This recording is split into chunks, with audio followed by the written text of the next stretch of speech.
are calling the most complete look at slavery in state history. Really something. In fact, Fox 17's Justin McFarland shows us how a 7th grader's curiosity turned into a life's work. This is a Washington family tree. It spans 11 generations.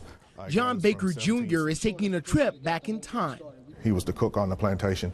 He died in 1907. It's a journey that began when he was in grade school. When I was a 7th grader, we used a Tennessee textbook called Your Tennessee, and I spotted a photograph of 4 former slaves, only entitled Black Tennesseans, and I later learned from my maternal grandmother that they were her grandparents, 2 of them. Over the next 30 years, Baker researched his family and other slaves on the Wessyngton Plantation.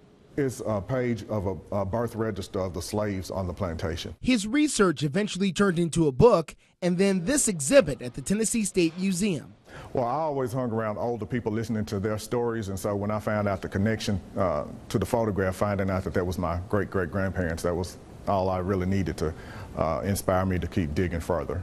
In 1860, the 13,000-acre property in Robertson County produced more than 250,000 pounds of tobacco. That made it the largest tobacco producer in the country.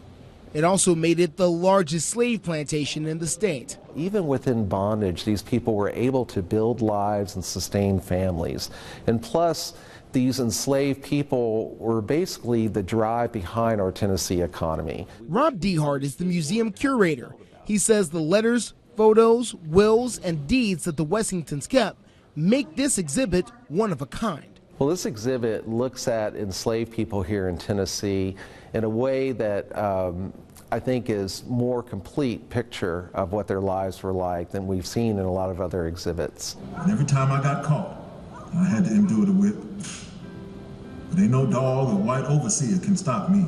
The exhibit is also interactive with lots of video and reenactments. Baker is hoping that everyone who comes for a visit will walk away with the whole truth of Tennessee's past. A lot of the youth are not aware of all the sacrifices that our people had to go through. In downtown Nashville, Justin McFarland, Fox 17 News. Those images are something. This exhibit, by the way, will be up all the way through August the 31st, and it is free to the public.